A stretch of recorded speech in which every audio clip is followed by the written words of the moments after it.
Today we're going to talk about types of systematic reviews. Yippee! Shall we do that again?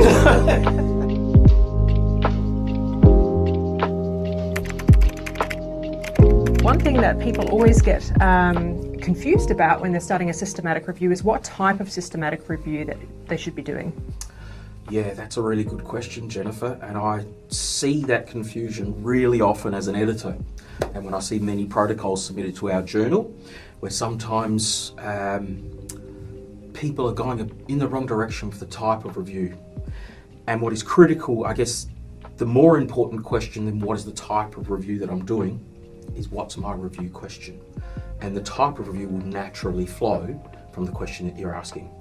What do I mean by that? Well, I might have a question whether the tea in this cup is more effective than the coffee in that cup at keeping me awake.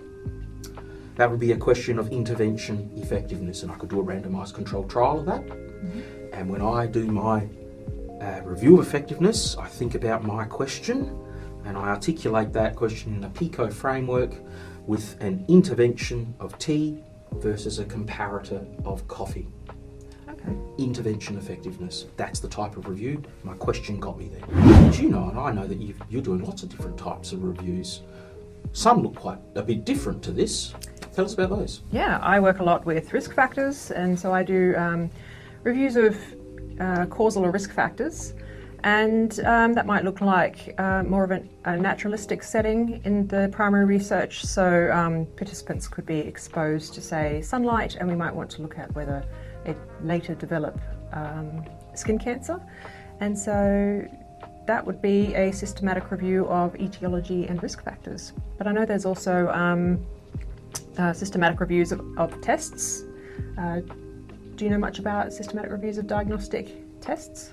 I haven't done any myself, okay. But it is an important question in medicine, diagnostic test accuracy.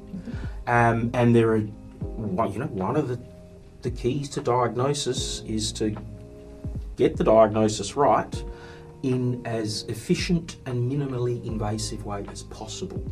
So lots of tools, tests, machines, devices have been devised so we can avoid uncomfortable things like biopsies, for example, but we can determine if the condition is present in a different way.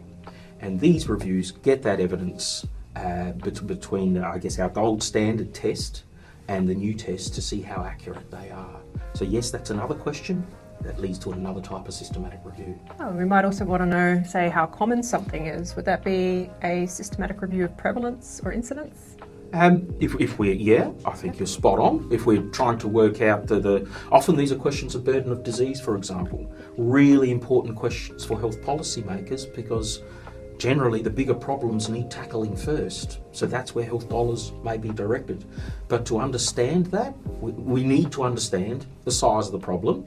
We can look to the research that's investigated that and indeed conduct a systematic review of that research to get a clearer answer in our context or even globally and see how that applies to our context. And what about non-quantitative systematic reviews?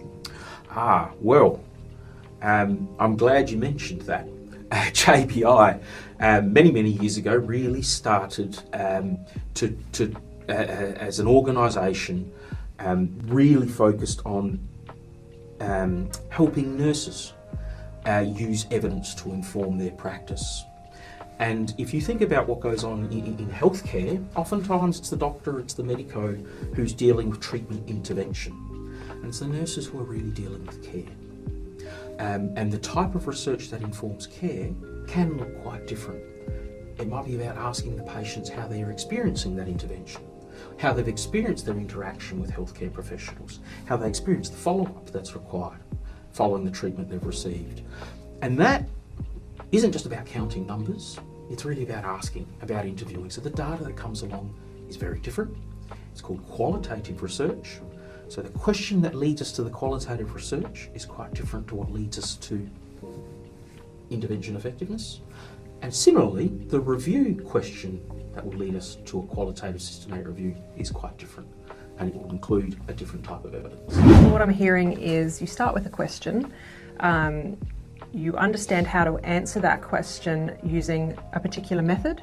So the question should follow through to the method, and to understand that more, we can fall back on some guidance, perhaps from JBI. Yeah. Some JBI guidance on how to do whatever systematic review type we're interested in. Yeah, once we've got our question right and we're pretty confident we're heading down that right line and we've identified our type of the review that we're doing, you can go to the JBI Manual for Evidence Synthesis, and the chapters there are organised by all different types of reviews. And also look at some published examples, because the real difference may just be it's the prevalence of this instead of that, or it might be this intervention instead of that intervention, but the framework and the structure of that process to get to the heart of that question, use those methodologies and methods, that type of review, is all there.